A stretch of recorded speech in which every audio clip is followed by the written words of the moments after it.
Stop. Stop. Hi hello viewers అందరికి welcome friends, మన ఛానల్కి స్వాగతం. ఫ్రెండ్స్, నిన్నటి మ్యాచ్లో ఆర్సీబీ వర్సెస్ కేకేఆర్ మధ్య మ్యాచ్లో ఉత్కంఠభరితమైన మ్యాచ్లో మొత్తానికి బెంగళూరుని కేకేఆర్ మట్టి కల్పించిందని చెప్పుకోవచ్చు. అలాగని పూర్తిగా కాదు, నరాలు తెగే ఉత్కంఠమైన మ్యాచ్లో ఒక్కటంటే ఒక్క పరుగు తేడాతో ఘనమైన విజయాన్ని అయితే సాధించింది. త్రుటిలో గెలుపు మిస్ అయ్యేది అని చెప్పుకోవచ్చు. సో మొత్తంగా ఆర్సీబీ అయితే ప్లే ఆఫ్స్ నుంచి అయితే బయటికి అయితే వచ్చేస్తుందని చెప్పుకోవచ్చు. మరి ఇంకా నెక్స్ట్ సీజన్కే వీళ్ళ యొక్క బౌలింగ్ పర్ఫార్మెన్స్ అనేది ఇంప్రూవ్ చేసుకోవాలి. ఎందుకంటే ప్రతి మ్యాచ్లో హై స్కోరింగ్ వెళ్తుంది అంటే గత కొన్ని మ్యాచెస్ నుంచి పోలిస్తే ఈ మ్యాచ్ అయితే కొంచెం పర్వాలేదు. చాలా వరకు అయితే ఎఫర్ట్ అయితే ఇవ్వడం అయితే జరిగింది, బౌలింగ్లో వికెట్స్ అయితే తీసుకోవడం అయితే జరిగింది. సో ఇదే పర్ఫార్మెన్స్ ముందు నుంచి ఉండుంటే ఖచ్చితంగా ఆర్సీబీకి ఎంతో కొంత ఉండేదని చెప్పుకోవచ్చు.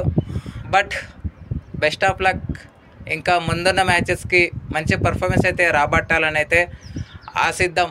ఓకే ఫ్రెండ్స్, ఇంకా లేట్ చేయకుండా మనం మ్యాచ్ వివరాలకి వెళ్ళిపోదాం. Let's move in to the topic. Hi hello we were అందరికీ వెల్కమ్ ఫ్రెండ్స్, మన ఛానల్కి స్వాగతం. మా ఛానల్లో మీకు కనుక వీడియోస్ నచ్చితే లైక్ చేయండి, షేర్ చేయండి, కామెంట్ చేయండి మరియు సబ్స్క్రైబ్ చేయండి. మరిన్ని నోటిఫికేషన్స్ కోసం పక్కనే ఉన్న బెల్ ఐకాన్ని ఆల్ పైన ట్యాప్ చేయండి. ఆల్ పైన ట్యాప్ చేయడం ద్వారా మేము చేసే ప్రతి వీడియోలని, తాజా వీడియోలని నోటిఫికేషన్లో పొందగలరు. టాస్ గెలిచిన కెప్టెన్ ఫీల్డింగ్ ఎంచుకున్నాడు Shreyas Iyer. So Faf du Plessis అయితే ఫీల్డింగ్ ఎంచుకోవడం అయితే జరిగింది. సో మంచి స్టార్టే వచ్చింది కేకేఆర్కి అని చెప్పుకోవచ్చు.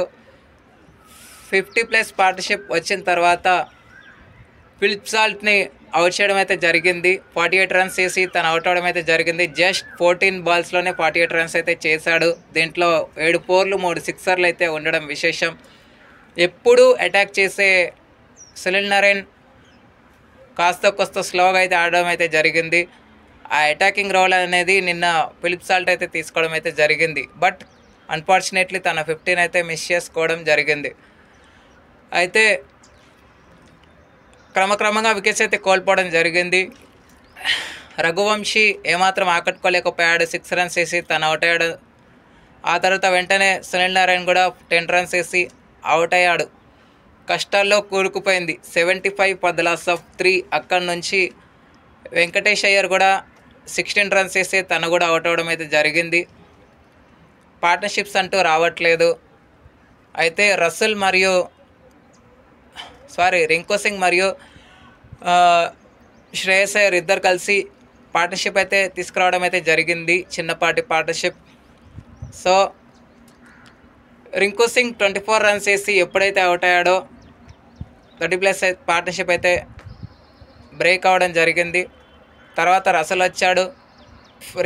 శ్రేయస్ అయ్యర్ ఎగ్జాక్ట్లీ 30+ బాల్స్లో 50 అయితే కంప్లీట్ చేసుకోవడం అయితే జరిగింది. ఆ 50 చేసుకున్న తర్వాత బాల్లోనే తను అవుట్ అవడం అయితే జరిగింది. కానీ రన్ రేట్ ఎక్కడ కూడా బ్రేక్ అవ్వకుండా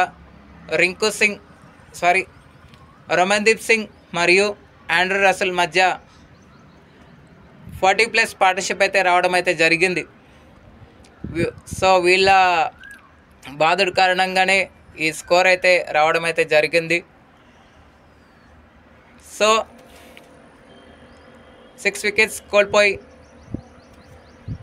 222 for the loss of 6 wickets అయితే చేయగలిగింది.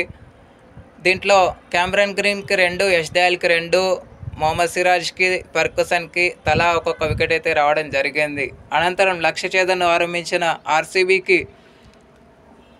విరాట్ కోహ్లీ రూపంలో గట్టి ఎదురుదెబ్బ తగిలింది. 18 రన్స్ చేసి తను అవుట్ అయ్యాడు.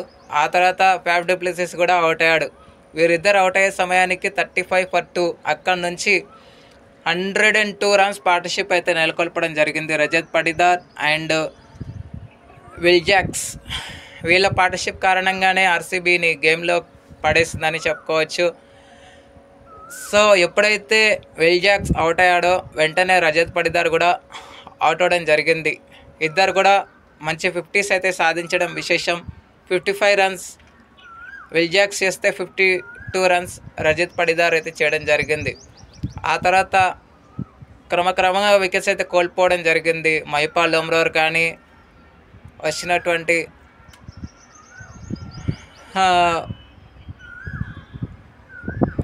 బ్యాటర్ ఎవరు కూడా ఆకట్టుకోలేకపోవడం అయితే జరిగింది. కానీ అనుజ్ రావత్ని తీసుకున్నారో లేదో కూడా మనకు అంతగా ఐడియా లేదు. కాకపోతే ప్రభుదేవ్ సాయి డీకే ఇద్దరు కలిసి మంచి పార్ట్నర్షిప్ తీసుకురావడం జరిగింది. ఆర్సీబీని గేమ్లో పెట్టే మూమెంట్ అయితే కనబడింది. మొమెంటం ఆర్సీబీ వైపు షిఫ్ట్ అయింది. 6 4లతో అటాక్ అయితే చేయడం అయితే జరిగింది. బట్ ప్రభుదేవ్ సాయి త్వరగా అవుట్ అయ్యాడు. 24 రన్స్ వేసి డీకే కూడా ఎప్పుడైతే అవుట్ అయ్యాడో 12 balls 20+ రన్స్ చేయాల్సిన నేపథ్యంలో కరణ్ శర్మ ఉన్నాడు. కష్టతరంగా మారింది. లాస్ట్ 4 balls-లో 3 sixers బాదడంతో 3 runs 2 balls-గా ఉండింది. సో సింగిల్ తీసి లాస్ట్ బాల్లో 2 runs కావాల్సిన నేపథ్యంలో రన్అట్ రూపంలో కోల్పోవడం అయితే జరిగింది వికెట్. సో మొత్తంగా 221కి ఆల్అవుట్ అయితే అయ్యింది ఆర్సీబీ. వీళ్ళ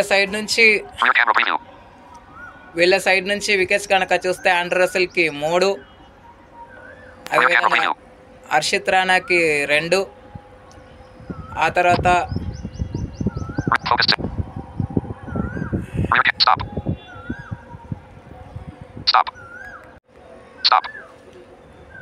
సునీల్ నారాయణ్కి 2, ఆ తర్వాత మిచెల్ స్టార్క్ అండ్ వరుణ్ చక్రవర్తికి తలా 1 వికెట్ అయితే రావడం జరిగింది. ఓకే ఫ్రెండ్స్, ఇక ఈరోజు జరగబోయే ఆర్ఆర్ వర్సెస్ ఎంఐ మ్యాచ్లో ఎవరిని విజయం వరిస్తుందని మీరు అనుకుంటున్నారో కామెంట్ చేయండి. Thank you friends. ఇక ఎక్స్ట్రాస్ విషయంలో మనం చూస్తే ఆర్సీబీ 20 ఎక్స్ట్రాస్ ఇవ్వగా కేకేఆర్ జస్ట్ 9 ఎక్స్ట్రాస్ మాత్రమే ఇవ్వడం అయితే జరిగింది. ఈ ఎక్స్ట్రాస్ని కూడా నియంత్రించుకుంటే మరీ మంచిది. ఎందుకంటే ఈ ఎక్స్ట్రాసే మూలకారకంగా చెప్పుకోవచ్చు. ఇప్పుడు ఒక రన్తో ఓడిపోవచ్చు, కానీ అన్ని ఎక్స్ట్రాస్లో మినిమం 19 ఎక్స్ట్రాస్ని అయితే ఛేదించినట్టే కదా.